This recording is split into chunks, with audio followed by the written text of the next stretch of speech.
Olá, tudo bem com você? Muito prazer. Meu nome é Renata Orsi Bulgheroni. Eu sou mestra e doutora em Direito do Trabalho pela Universidade de São Paulo. Lá conheci a professora Tatiana Robles Seferjan, nós somos colegas de graduação lá na USP. Eu sou também juíza do trabalho aqui em São Paulo e professora de diversos cursos de pós-graduação, de cursos preparatórios para concurso e por aí vai. Eu estou aqui hoje, eu acho que você pode pensar assim, é um pouco estranho, né? Uma juíza do trabalho nesse meu curso, é direito constitucional ou é direito do trabalho, né? Já não sei mais no que eu me inscrevi, é direito constitucional. Só que eu estou aqui hoje, a convite da professora Tatiana, por ser juíza, para falar com você sobre o Poder Judiciário. A Tati me ligou e falou, olha, Rê, você não quer ir lá conversar um pouco do concurso assim, assim, assado? Eu acho que seria legal os alunos conhecerem um pouco do Poder Judiciário na visão de uma juíza. E aí eu aceitei com muito prazer essa aula, então é a única aula que eu vou dar nesse curso, fique tranquilo, porque eu não sou tranquilo porque eu não sou qualificada para falar de direito constitucional, a não ser o direito constitucional do trabalho, que é o artigo 7º da Constituição. Eu sou um pouquinho qualificada só para conversar um pouco com você sobre o meu dia a dia, sobre a minha vivência, sobre o que é atuar em um dos três poderes, que é o Poder Judiciário. Vamos começar falando um pouquinho sobre o que é que eu faço, o que é que o Poder Judiciário faz. O Poder Judiciário, como o próprio nome diz, ele tem uma função jurisdicional. Então, a função de julgar os conflitos que são submetidos a ele. O ideal é sempre que a gente tente resolver os nossos conflitos pela via da conciliação, né? Então, vamos conversar, vamos tentar aqui chegar a um consenso, um acordo. Mas quando a gente não consegue, a gente tem que se socorrer do Poder Judiciário. E é isso que eu faço. Eu julgo esses conflitos. Eu não apenas julgo os conflitos, como eu também executo as minhas decisões. Porque é o famoso leva, mas não ganha, né? Então, ganha, mas não leva, é o contrário. Você consegue alguma coisa, eu julgo o seu conflito, eu dou ganho de causa para você, mas você não ganha nada disso? Não, eu vou também executar a minha decisão. Então, eu vou também, por exemplo, tirar dinheiro do devedor para pagar o credor, eu vou obrigar o devedor a fazer alguma coisa. No meu dia a dia, por exemplo, vou obrigar o devedor a anotar a carteira de trabalho do empregado, por exemplo, ou a pagar verbas rescisórias. O empregado foi mandado embora, a empresa não pagou nada. Eu também vou obrigar a empresa a pagar essas verbas rescisórias. Essa é a ideia, então, né? É a função jurisdicional.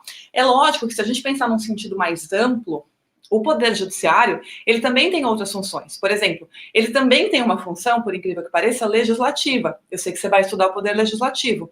O Poder Judiciário também tem uma função legislativa quando, por exemplo, o tribunal regulamenta as suas normas internas. Então, eu atuo aqui no Tribunal Regional do Trabalho da 2ª Região. Já vou mostrar essa organização para você. Mas o TRT da 2ª Região, que é o meu tribunal, ele vai normatizar, por exemplo, como é que se faz o pagamento dos honorários do perito, como é que se faz a marcação de férias de juízes. Ele tem uma série de normas que vão tratar desses temas do dia a dia nosso. Então, ele também tem uma função legislativa, ainda que uma função mais restrita, porque vai ficar ali no âmbito do nosso poder. Mas, do nosso, especificamente, né, do nosso tribunal. Aliás, fazendo propaganda, deixa eu tomar uma aguinha com, cadê?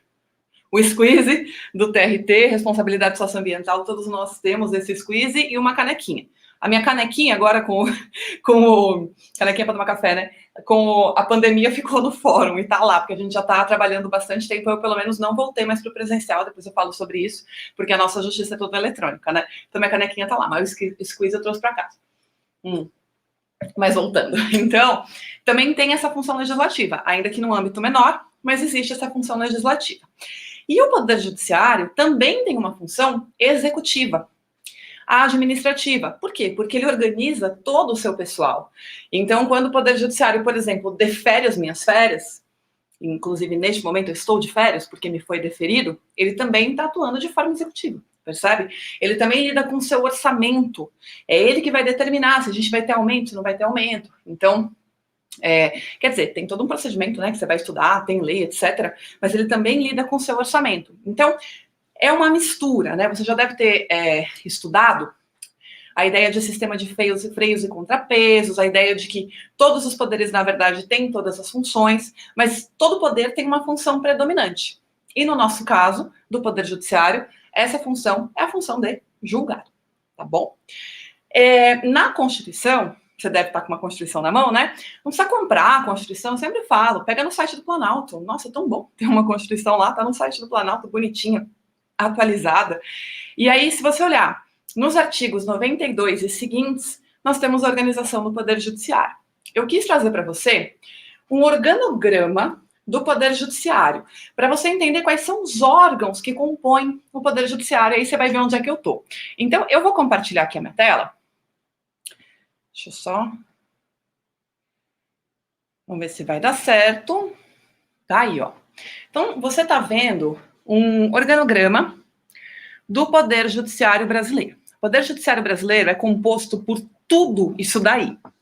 Então, a gente começa lá em cima com o STF, o Supremo Tribunal Federal, que é um órgão de convergência, a gente costuma dizer. Por quê? Ele é o órgão máximo da justiça brasileira. Todos esses outros órgãos que estão embaixo, esses tribunais, eles convergem ao STF, eles respondem ao STF. Então, por exemplo, se o STF determina, como já aconteceu várias vezes, que eu não vou poder julgar uma determinada matéria porque não é minha competência, eu não posso julgar, eu respondo a ele, tá bom? Deixa eu só ver se eu consigo me colocar do lado. Não, ficou muito pequenininho, né? Então vou deixar... Ah, sim, ficou bom. Ótimo, tá? Então é só pra gente se ver enquanto eu falo. Abaixo do STF, aí a gente tem essa estrutura. Eu não vou me preocupar tanto com os colégios recursais e juizados especiais, porque já são bem mais específicos. Mas vejam que nós temos aí... Eu preciso chegar perto, eu não enxergo, tá, gente? A gente tem o STJ, que é o Superior Tribunal de Justiça. O STJ, Superior Tribunal de Justiça, ele é o tribunal que congrega o maior número de competências e de jurisdições. Porque pode ver que tem uma galera abaixo dele, né? Então tá ali, tem os TJs, tem o Tribunal de Justiça Militar e tem os TRFs. Ao lado do STJ, são seus pares o TST, que é o Tribunal Superior do Trabalho, o meu tribunal, o TSE, que é o Tribunal Superior Eleitoral, e o STM, que é o Superior Tribunal de Justiça Militar, Superior Tribunal Militar. Alguns falam STJM, alguns falam STM.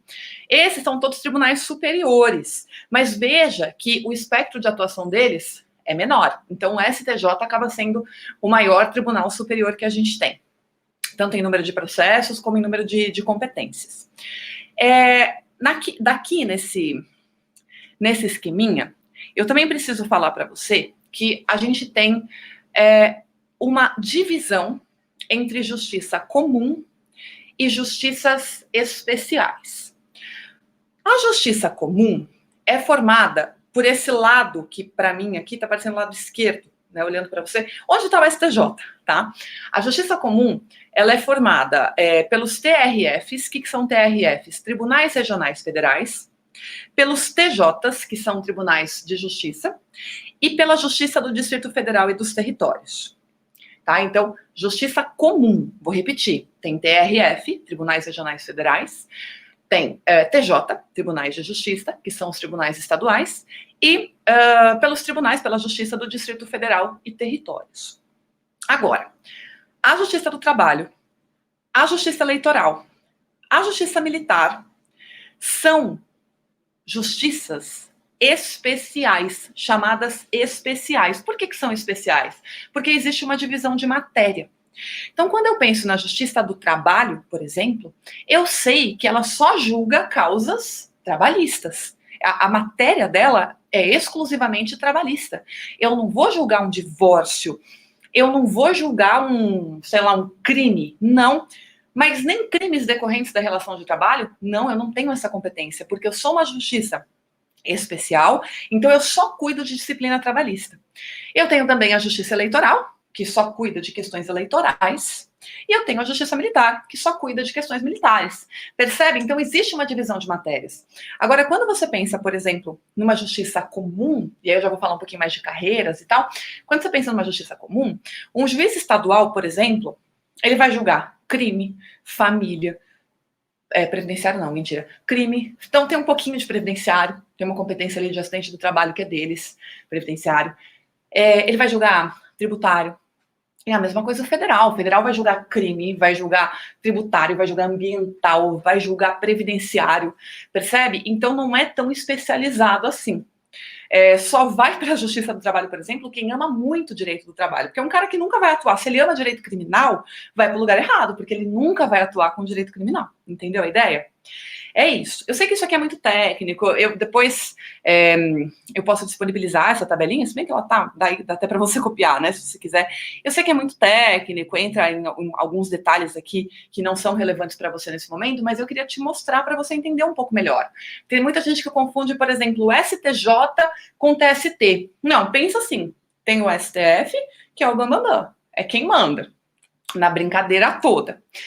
Aí, abaixo do STF, a gente vai ter o STJ, que é o Tribunal da Justiça Comum, e o TST, o TSE e o STM, que são os pares do STJ, mas nas justiças especiais, cada qual na sua justiça especial, tá bom?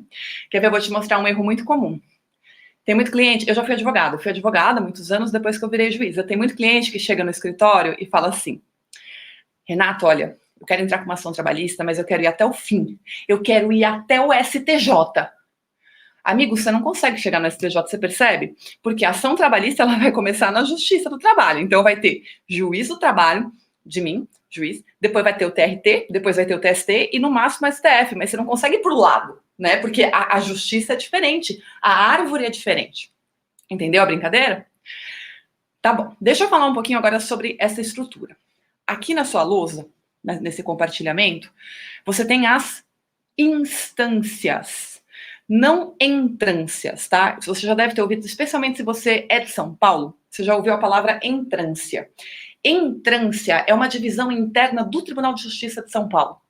Ele divide em entrâncias conforme o número de processos. Então, quanto mais processo, como é que é mesmo isso?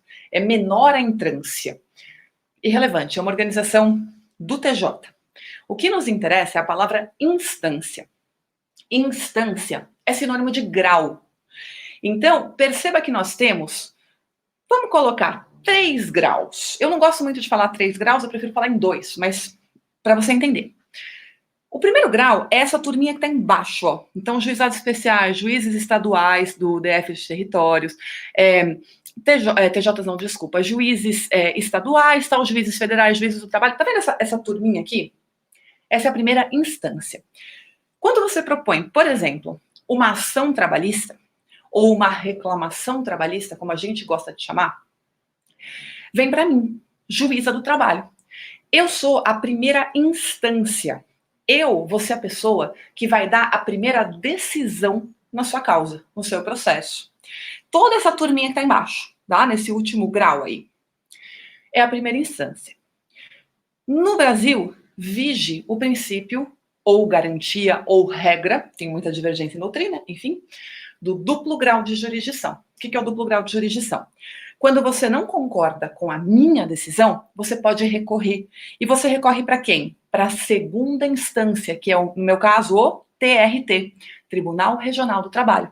Então, a turminha que está acima, tá vendo? Colégios recursais, TJs, TJM, TRF, TRT, TRE, faz parte da segunda instância, que é a instância recursal, o segundo grau.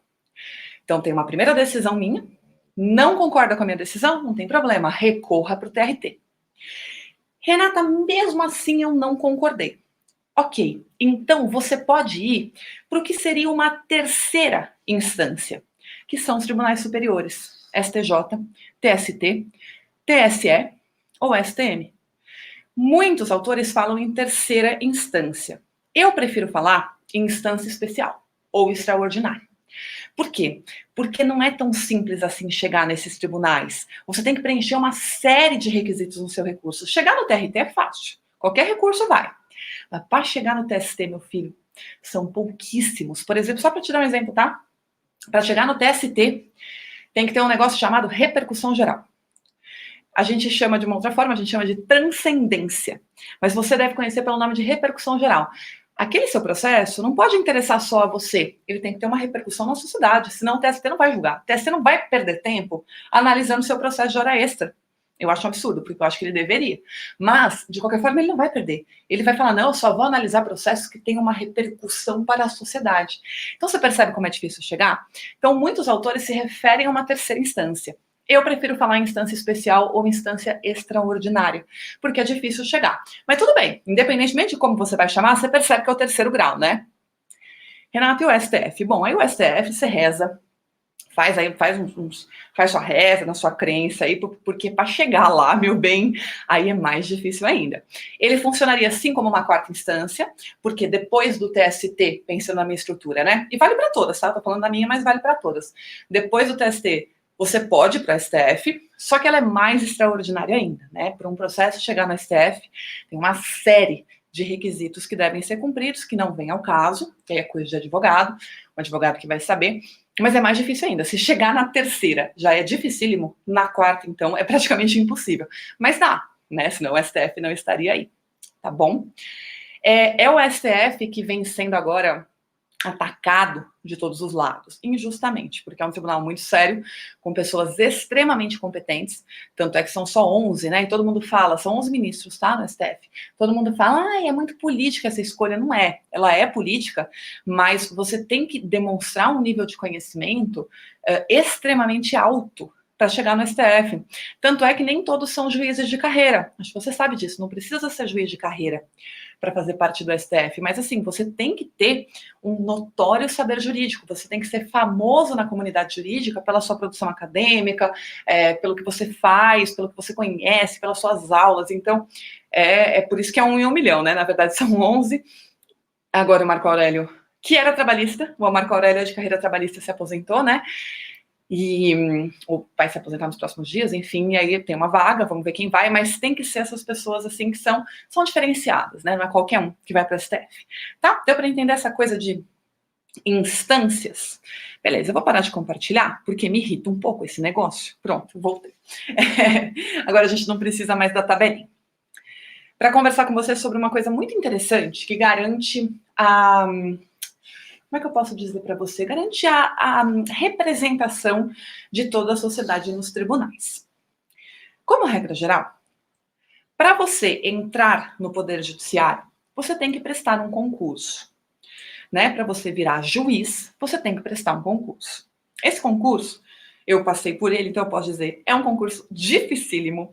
Eu falo, foi a coisa mais difícil que eu já fiz na minha vida. Olha, e eu fiz FUVEST lá na época do vestibular, que é horrível já.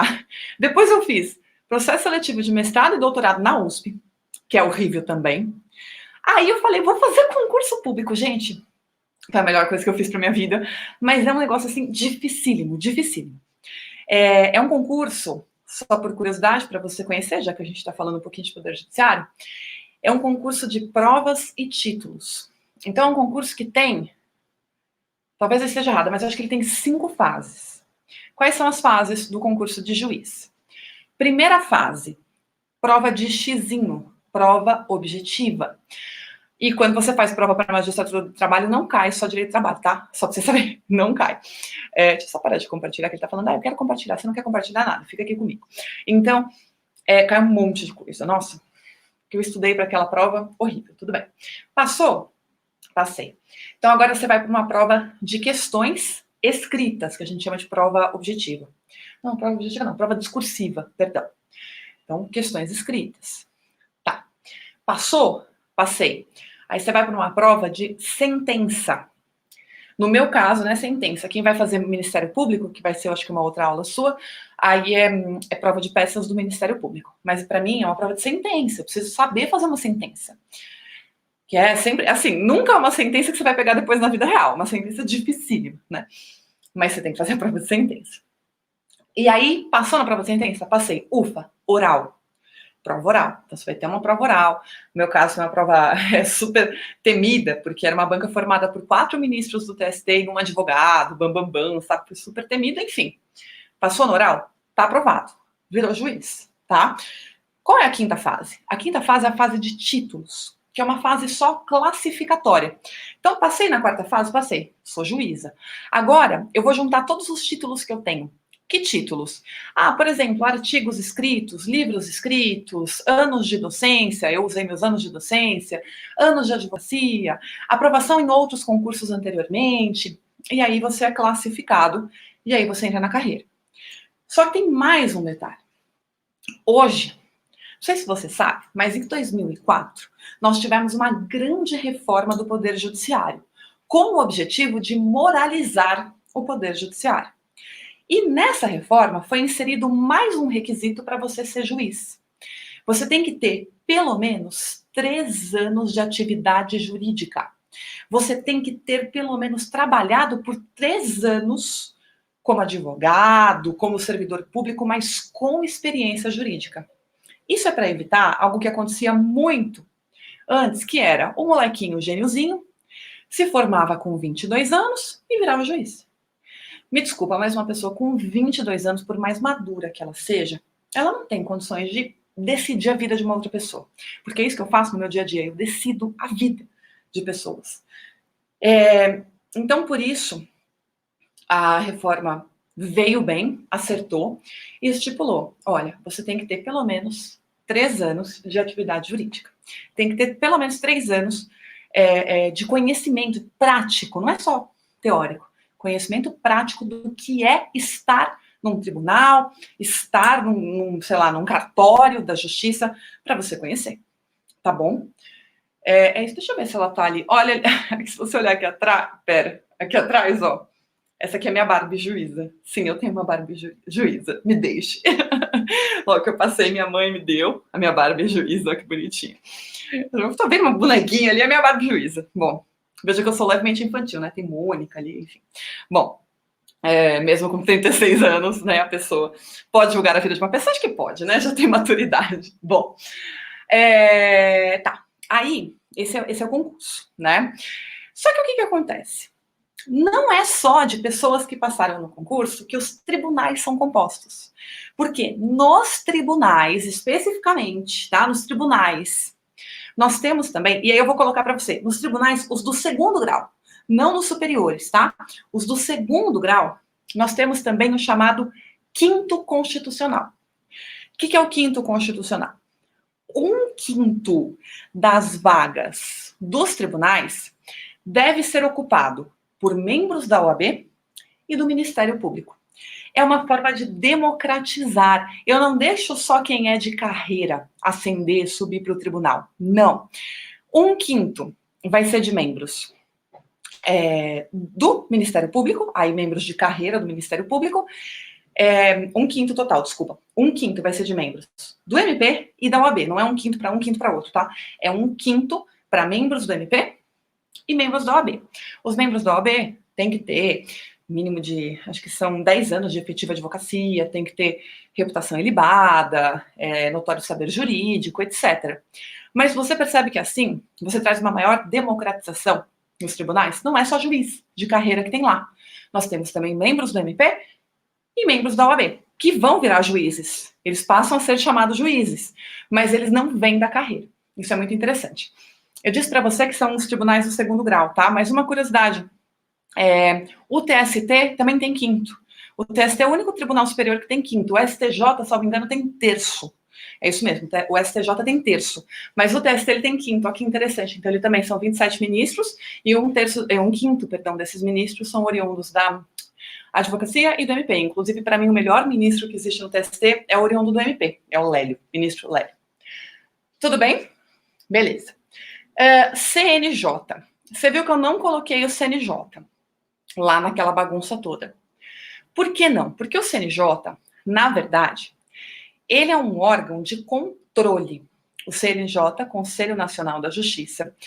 Existem muitas dúvidas doutrinárias sobre se ele faz parte do Poder Judiciário, se ele não faz. Até hoje, tem prevalecido que ele faz, tá? Que o CNJ, ele faz parte do Poder Judiciário.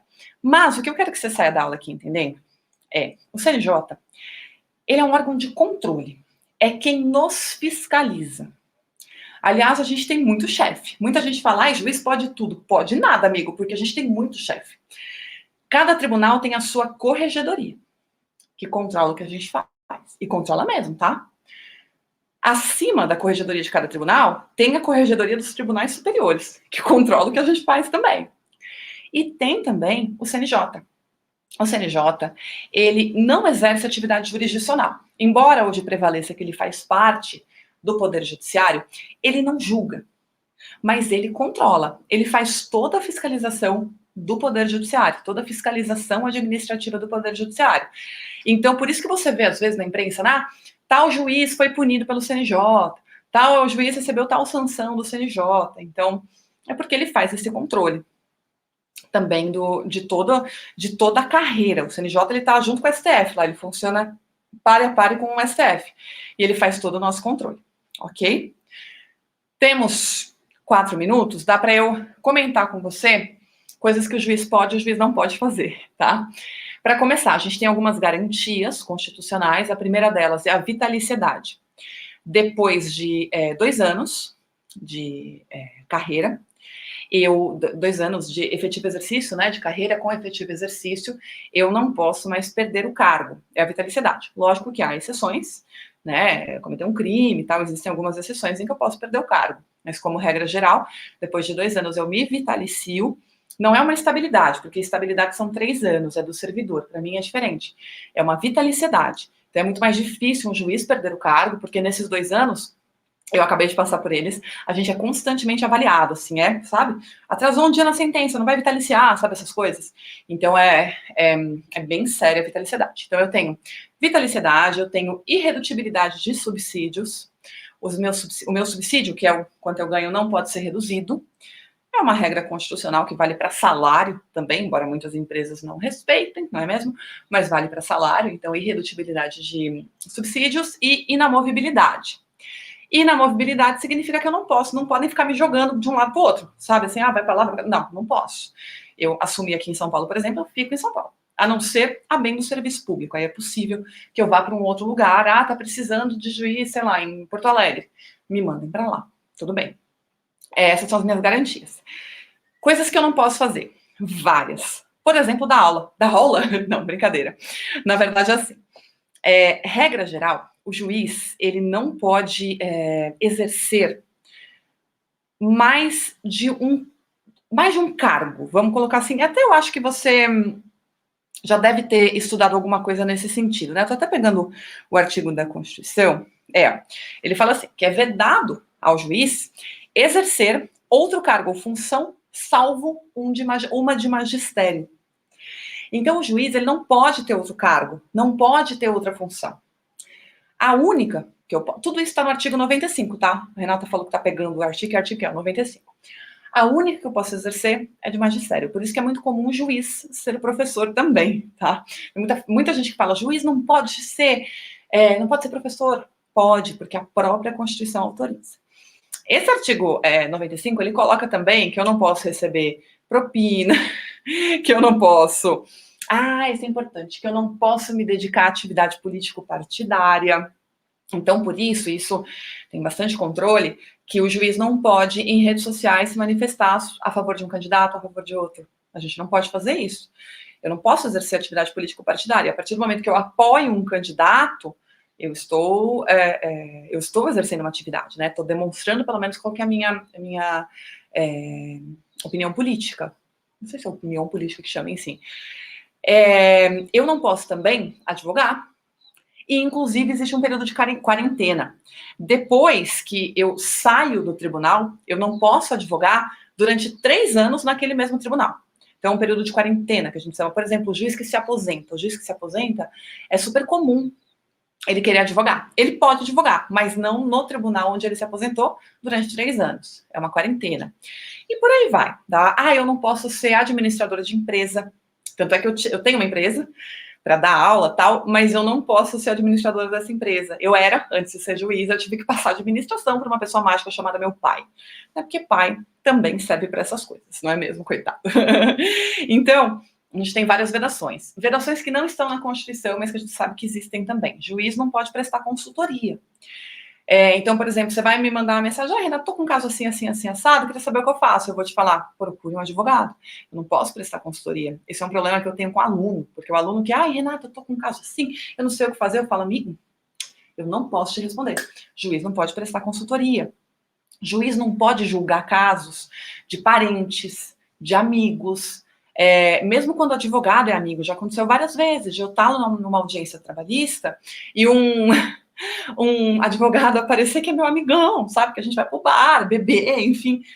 Eu não posso, eu tenho que me declarar suspeita, tá? E assim, o juiz, existe essa... Eu sei que eu sou toda assim, falante e tal, mas existe essa coisa de que o juiz tem que ser uma pessoa reservada, tanto na vida pública quanto na vida privada. Hoje isso vem mudando, né? Hoje os juízes têm redes sociais, os juízes são mais abertos, mas existe essa ideia, eu acredito que você pensa nisso, assim, que o juiz é uma pessoa séria, que o juiz tem que se resguardar.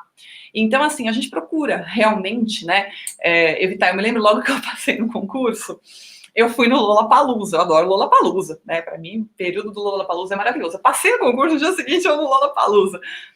E eu com um shortinho, como diriam por aí, tipo Anitta, amo Anitta. Aliás, Anitta é diva, amo dançar funk e tal. E eu com um shortinho tipo Anitta e tal. Minha mãe olhou assim, você vai assim? Eu acho que mãe Lollapalooza lá, você é juíza? É. Aí eu pus um shortinho um pouquinho mais comportado. Sabe, tem essas coisas, né, que a gente tá tentando romper aos poucos, para mostrar que juiz também é gente como a gente, né? Juiz não é Deus, infelizmente alguns pensam que são, a gente sabe, mas juiz não é Deus, juiz é gente como a gente, mas tem essa coisa, né? A recomendação é sempre manter uma vida privada que não seja muito, assim, espalhafatosa, digamos, né? A vida privada tem que ser condizente com o cargo que você ocupa. Então, acho que era basicamente assim. E só por curiosidade, porque eu já até extrapolei meu tempo, muita gente fala que a gente não está trabalhando desde o início da pandemia. É mentira. Eu nunca trabalhei tanto quanto agora. Por quê? O meu dia a dia é de audiência. Então, eu normalmente, o que eu faço no meu dia a dia? Audiência, audiência, audiência, audiência e sentença. Um juiz trabalhista tem, em média, 20 a 25 audiências por dia. É uma loucura. E ainda tem que fazer sentenças depois. Então, por isso que a gente trabalha de fim de semana. Hoje, por exemplo, é um sábado, estou gravando essa aula para você, que é quando eu consigo gravar a aula. E a gente trabalha muito para fazer sentença de fim de semana e tal. No início da pandemia, ficou todo mundo perdido sobre como fazer as audiências. Mas agora, nós conseguimos fazer as audiências de forma telepresencial. É maravilhoso. A gente faz pelo Zoom. Maravilhoso. Gente, eu não quero mais mudar de vida. Eu quero ficar aqui na minha casa fazendo audiência. Porque, assim, vai mais rápido. Sabe, lógico que a gente tem um problema de acesso, porque a acessibilidade não é, né, igual para todo mundo e tal, mas tem funcionado muito bem. Mesmo os reclamantes que não têm condições, não tem pacote de dados, tal, dá-se um jeito, sabe? Os advogados costumam ou levar para o escritório, deixar em sala separada. A gente não gosta quando fica junto, né? Por causa de aglomeração, mas sala separada, ou indicar uma lan house, alguma coisa assim. E tem dado super certo. Lógico que em alguns casos não tem jeito, a pessoa não tem condições de fazer aquela audiência, mas sobretudo como é a plataforma Zoom, e as pessoas usaram muito o Zoom na pandemia para encontrar amigo, família, etc., tem dado super certo. Então, eu tenho trabalhado muito, adoro o que eu faço, amo o que eu faço, eu fui advogada há muitos anos, mas eu gosto tanto de ser juíza como eu gostava de ser advogada, gosto muito do que eu faço, e fico muito feliz em saber que a gente está avançando. Uma curiosidade, na Justiça do Trabalho, todos os processos são digitais. Nós não temos mais processos físicos, aqui em São Paulo, pelo menos. Tem outras justiças que têm. Por exemplo, o TJ de São Paulo ainda tem, tanto é que a Tati, às vezes, vai trabalhar presencialmente na prefeitura, porque ela tem processo físico. Mas eu não tenho.